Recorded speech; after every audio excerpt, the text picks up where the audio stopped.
20 April brigade এবং চলছে brigade. বেশ কয়েক মাস ধরে ব্রিগেড প্রস্তুতি নিয়ে গোটা রাজ্য জুড়ে সিপিআইএম কৃষক সভা, তারা বিভিন্ন সভা করেছে।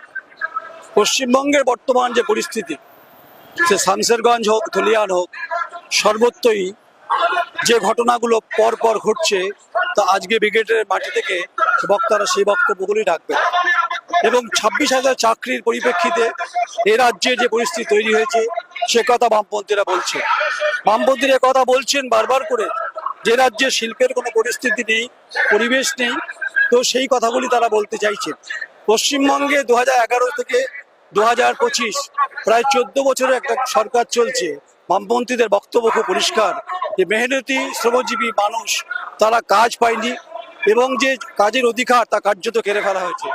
মেধাশ্রম কার্যত গড়াগড়ি খাচ্ছে কলকাতার বিভিন্ন জায়গাতে, কখনো মাতঙ্গিনী হাজরা মূর্তির তলায়, কখনো গান্ধী মূর্তির তলায়। বিভিন্ন সময় একদিকে সুপ্রিম কোর্ট, একদিকে হাইকোর্ট, সর্বত্রই গোটা ঘটনায় রাজ্য সরকার বেনাকাব হয়েছে। বিভিন্ন সময় চারিদিকে যা মানুষের ভিড়, কেউ এসছেন হাওড়া, কেউ এসছেন হুগলি, কেউ এসছে উদয়নারায়ণপুর, কেউ এসছেন বর্ধমান, কেউ এসছে বিভিন্ন জায়গা থেকে, উত্তরবঙ্গ থেকেও এসেছেন কিসের দাবিতে? দাবিতে একটাই, যে বর্তমান সরকার তৃণমূল কংগ্রেসের বিরুদ্ধে কার্যত তোপ দাগছে সুতায় মানুষের অধিকারের প্রশ্নে, বেঁচে থাকার প্রশ্নে কথাগুলো তারা বলছেন মঞ্চে। এবং এই ব্রিগেড বারবার করে বামপন্থীদের কাছে বলেন অনেকে যে অক্সিজেন যোগায়। আমাদের প্রত্যেকের মনে আছে 2024-এর লোকসভা নির্বাচনের জানুয়ারি মাসে ব্রিগেড হয়েছিল, তাতে ফলাফল ভালো হয়নি, সবাই জানে। কিন্তু এবারের ব্রিগেড এমন একটা সন্ধিক্ষণে হচ্ছে, এমন একটা সময় হচ্ছে, সেই সময় বামপন্থীদের ঘরে বাইরে, বিভিন্ন গ্রামে গঞ্জে, শহরে, বিভিন্ন প্রান্তরে লড়াই চলছে অধিকারের প্রশ্নে, কাজের প্রশ্নে, শ্রমজীবীদের মানুষের শ্রমের প্রশ্নে, এবং পঞ্চায়েতের দুর্নীতির বিরুদ্ধে, এবং চাকরি চুক্তির ঘটনার পরিপ্রেক্ষিতে, একদিকে সুপ্রিম কোর্টের ঘটনার পরিপ্রেক্ষিতে। তাহলে গঙ্গার জল দিয়ে বহু স্রোত প্রভাবিত হয়েছে বিভিন্ন সময়, দুর্নীতি কার্যত গড়াগড়ি খেয়েছে পশ্চিমবঙ্গের বিভিন্ন ঘটনার পরিপ্রেক্ষিতে। এ কথাগুলি বামপন্থীরা আজকে বলছেন। এখন এই বলার পর 26-এ বিধানসভা নির্বাচন আসন্ন প্রায়, একদিকে হিন্দুত্বের বাইনারি ঘুমানোর চেষ্টা চলছে, বারবার করে বিজেপি বিরুদ্ধে অভিযোগ উঠছে, এবং বিজেপি এবং তৃণমূল কংগ্রেস একসঙ্গে তারা এই পলিটিক্যাল ধর্মের বাইনারি ঘোরাচ্ছেন, যা বামপন্থীদের অভিযোগ। তাই টেম্পারেচার হাই, এটা ঠিক, কিন্তু পশ্চিমবঙ্গের যে মেহনতি মানুষের যে কথাগুলো বারবার করে বামপন্থীরা বলেন, এটা ভোট বাক্সে যদি রিফ্লেকশন হয় 26-এ, সেটা অবশ্যই দেখার আছে। কারণ এই শূন্য শূন্য শূন্য শুনতে শুনতে তারা ক্লান্ত হয়েছে।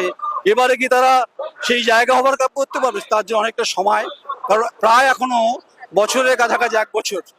তাই ব্রিগেড কানায় কানায় ভর্তি। সেদিনও ছিল 2024-এর লোকসভা নির্বাচনের আগে, সেদিনও মীনাক্ষীরা ছিলেন, সৃজন ছিলেন, আবাস রায়চৌধুরী ছিলেন, মোহাম্মদ সেলিম ছিলেন। এবারও আছেন তারা, বন্যা টুডু আছেন, মীনাক্ষী আছেন, অমল হালদার আছেন, মোহাম্মদ সেলিম আছেন। বক্তব্য একই থাকবে, ইস্যু একই থাকবে, কিন্তু যে জায়গায় দাঁড়িয়ে ভোটের প্রশ্নে, ভোটের পার্সেন্টেজ, তা বামপন্থীরা কি সত্যি ঘরে তুলতে পারছে? রায়না থেকে শ্যামসুন্দর থেকে খণ্ডঘোষ, এবং কখনো জামালপুর থেকে মেমারি এবং বিস্তীর্ণ, কখনো হচ্ছে হুগলি, সর্বত্রই এই বামপন্থীরা এবার কি রেভিনিউ বা ডিভিডেন্ড যাকে বলা হয় তুলতে পারবে? সেটা সময় বলে দেবে, পরিস্থিতি বলে দেবে। তাই ব্রিগেডের স্লোগান এক জিনিস, আর মাঠে ময়দানে তাতে দাঁত চেপে কামড়ে লড়াই করাটা বামপন্থীদের খুব গুরুত্বপূর্ণ শাসকের বিরুদ্ধে। কারণ শাসকের পুলিশ রয়েছে, প্রশাসন রয়েছে, এটাই খুব গুরুত্বপূর্ণ। তাই ব্রিগেডের মন ভরলেও আগামী 26-এর নির্বাচনে খাতা খুলতে পারে কিনা, সেটা কিন্তু বড় পরীক্ষা হবে। বামপন্থীরা বলে, আমরা ক্ষমতার সিংহাসনে থাকতে চাই না। 34 বছর ছিল বামফ্রন্ট, তাই 34 বছর থেকে আজকের এই 14 বছর পশ্চিমবঙ্গের পরিস্থিতি বামপন্থীদের কোথায় দাঁড়িয়ে আছে 21-এর পর থেকে, এই প্রশ্ন উঠবেই আজকে। দেখা যাক আজকে ব্রিগেডের বক্তাদের বক্তৃতা শোনার পর তরুণ প্রজন্ম, নবপ্রজন্ম, এবং যারা মাঝ বয়সী এবং যাদের বয়স হয়েছে, যারা প্রায় শেষ প্রান্তে পৌঁছেছে, তারাও কি দেখতে চান না যে এবারে 26-এর নির্বাচনে বামপন্থীদের লড়াইটা হোক মাঠে ময়দানে, শাসকের বিরুদ্ধে হোক বিজেপির বিরুদ্ধে, এই লড়াই তারা করতে চাইছে। দেখা যাক। আমি নয়ন রায়, আমার চিত্র সাংবাদিক, 16 দফাদার, ব্রিগেড প্যারেড গ্রাউন্ড, কলকাতা।